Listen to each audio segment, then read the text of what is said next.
The economic survey has now been tabled in the Parliament by Finance Minister Nirmala Sitharaman.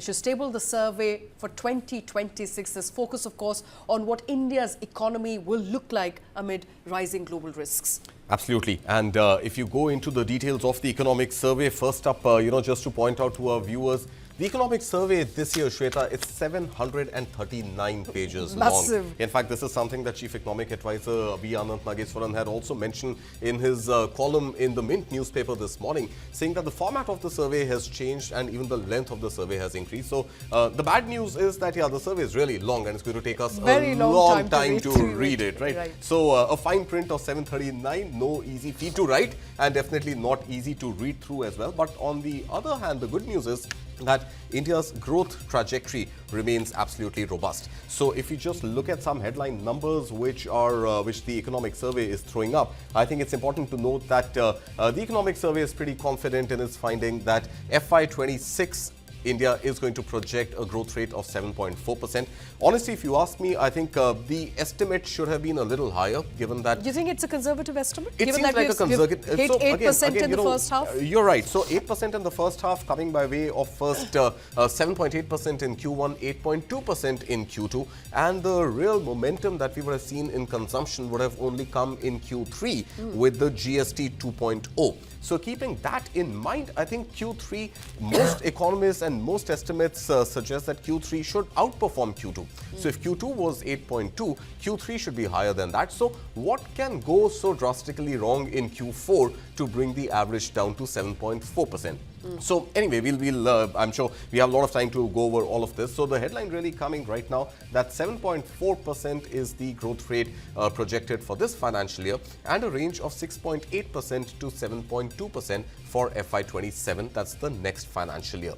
So that pretty much, kick-starts this entire conversation around what is happening globally. And this is something that the economic survey has also pointed, that the global environment continues to be absolutely fragile. And it points to the headwinds that the entire world is faced with at the moment. So it's very important to understand that India's growth rate for FY26 this financial year likely to close at 7.4%. And the next financial year, which is flashing on your screen right now, for FY27, a growth rate of 6.8 to 7.2% amid headwinds, amid global uncertainty, and of course all that we've seen with tariffs and the fallout of those tariffs. And as we go through the details of what's driving that growth for India, let's talk about financial year 26, which is the ongoing financial year. Now, economic survey points out that private final consumption expenditure continues to be a driver for India's growth story. And referring to page number 10 there of the economic survey, look at the performance of private consumption. It has grown by 7.5% in the first half of financial year 26, and its share of the GDP has also risen to 61.4%. Underscores how, the consumption is driving India's economic growth story, averaging about 60%. That's been the case, in the past many years as well. But there's been a conversation around how it is the consumers of this country who are driving the overall growth, because exports have been tepid. We'll go through exports number as well. But exports net have been tepid since last year, Karthik, given the global uncertainty. And, exporters are also trying to tap into new supply chains, new markets. So while that number remains low, it is the consumption that continues to be a driver. You're right, Shweta. So I think great observations. I think, let's break it down. A lot of conversations here.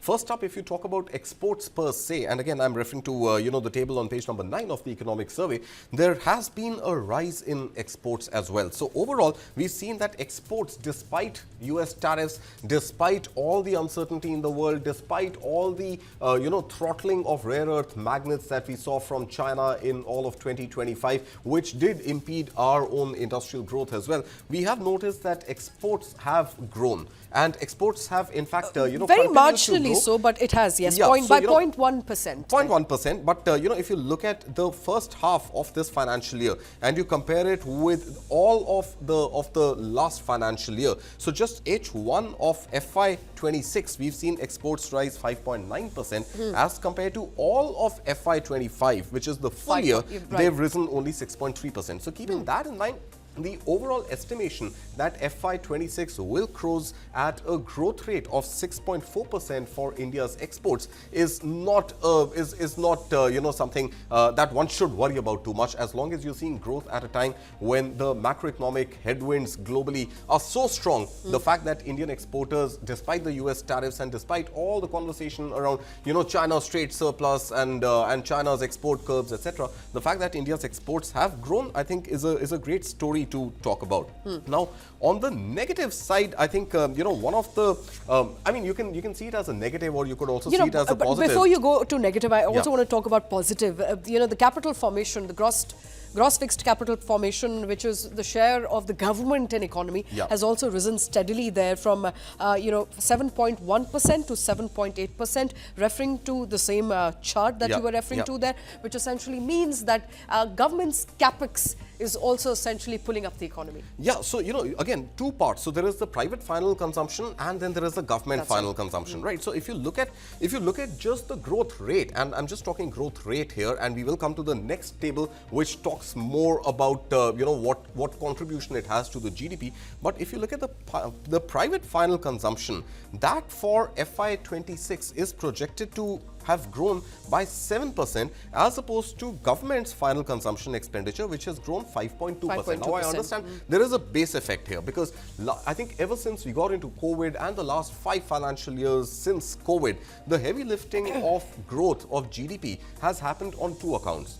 One account, it has happened by government spending primarily on infrastructure, and we've seen the capex allocation across budgets. It was 11 lakh crore rupees last year. The year before that, it was 10 lakh crore rupees. This year, it is expected to be 12 lakh crore rupees. So government obviously has done the heavy lifting when it comes to capital formation. And we were talking about the animal spirits of corporate India not being unlocked. But in pure percentage terms, it seems that the private sector has also gone ahead and invested in capital expansion.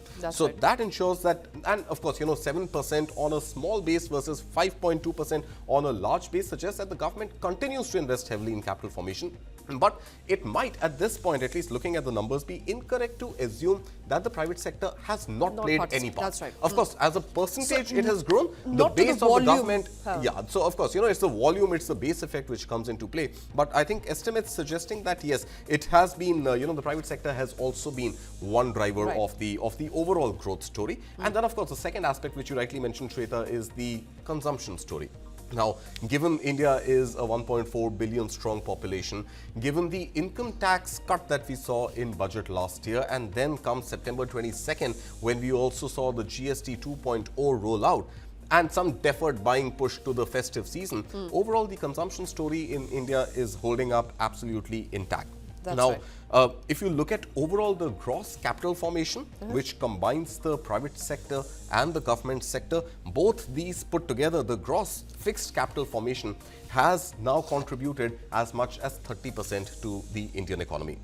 So 30% coming by way of gross fixed capital formation, and about 21% coming from exports. So given the fact that India continues to be a highly import dependent nation, look at the amount of fuel India imports, look at the gold prices and the kind of hole it has burnt in the in the coffers of the exchequer by Indians importing so much gold at those elevated prices in 2025. Despite that, exports continue to be 21.5% of India's GDP, and I think that is a major victory for India, given all that we are seeing in the macroeconomy. Would it therefore be right to say that India was very quick to find new export markets after curbs came by the way of increased tariffs from the US? I think India has definitely at a policy level gone ahead and stitched those FTAs. The story began with UK. We went on to finally sign the deal with EFTA. Then we brought in New Zealand. We've had a few other countries. We've in fact increased our bilateral trade with UAE as well. And I think the target now has been elevated from $100 billion to $200 billion. But I think the biggest one right now is the EU FTA. But the sort of fruits of that labor that India and the 27-nation EU bloc has put in is yet to actually come to surface. I think the ratification will happen by end of the year. Maybe the effects will be visible potentially in FY28 and not before that. But yeah, I mean, I think India's exports have been competitive. Let's put it that way. Maybe India has not been able to fight that race with China, but given all that we saw in Bangladesh, given all that we saw, by way of Thailand and Cambodia going into an active conflict, I think India has been able to pick up tits and bits from here and there and shore up its export story. Right. At least that is what the numbers are suggesting Let's in also the look first at, reading. Let's also look at sectoral contribution. I think you were about to come to that as well. Yep. When it comes to supply side, the share of agriculture, livestock, forestry, fishing from financial year 25 to financial year 26, it was about 16.3%, has gone down to 15.2%. That's more than 1% down. I will of course try and understand whether that's a good news or bad news. At the face of it, it looks like our dependence on the supply side for agriculture is concerned. That has gone down. Whether that's good or bad, we'll try and understand. But for industry, contribution from 24.6% to 24.3% on supply side, that definitely is not very good news. Breaking it down further to mining, the share of mining from 1.6% to 1.4%, manufacturing has gone up. Now that's for sure is good news, from 12.6% in financial year 25 to 12.8%. And so, construction there has also gone down slightly. But services sector, which we depend on heavily, that has gone up from 49.9% to 51.1%. Absolutely, Shweta. So I think, again, just to try and put all of this into perspective, it's important to note at this stage that, agriculture, India had good monsoon last year, right? So if you look at the numbers, the growth that India has seen in H1 of FY26, which is the first half of this financial year, agriculture has actually grown as a share, as a percentage of GDP to about 13.2% as compared to all of the previous financial year. Yep. The entire previous financial year, we saw the growth actually come in, the contribution come in only at about 16.3%. So half year at just 3 percentage points lower than the previous full year shows that actually agriculture has also been an okay story. But you're right, I think the biggest sort of growth coming in by way of manufacturing growth, and manufacturing growth is something that we've seen grow and contribute as much as about 13% or so in the first half of FY26. So manufacturing definitely, slowly, surely ticking up as compared to, again, the entire previous financial year where manufacturing contributed to just 12.6% of the GDP. This year, in the first half itself, manufacturing is registering almost 13% as a percentage of GDP. So overall, I think the manufacturing story is definitely looking good, Shweta. All right.